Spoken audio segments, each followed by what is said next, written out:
Wala. Sige po, PCSO Director Meda Papin. Ipapakita ko po yung mga situation ng mga taong binahay. Natutulog dito sa Pavilion, sa mga barangay Tunasan, sa Benjay Street Tunasan. Meron silang date na paalisin na sila December 26 after Christmas 26 paalisin na sila siguro. Gagamitin na itong pavilion. Alin ko ba to?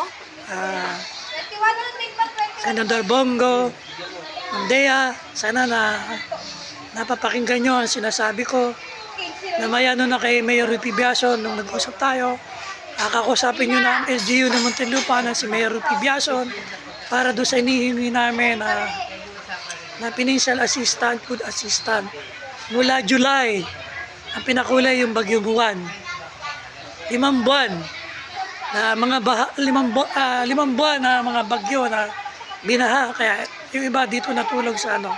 Samantala yung sa may bahay namin, sinira ng baha ang aming sahig ng aming bahay.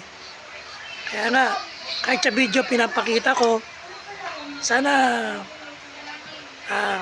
mabigyan na ito ng ano itong mga tao, mga nakatari rito. Dito sa video ipakikita ko ngayong December 18. Ay, pumunta uli ako rito sa Pavilion, sa barangay Tunasan, kung saan doon pumunta yung mga binaha na hanggang ngayon nandito, na may date na silang paalisin, December 26. Salamat and God bless.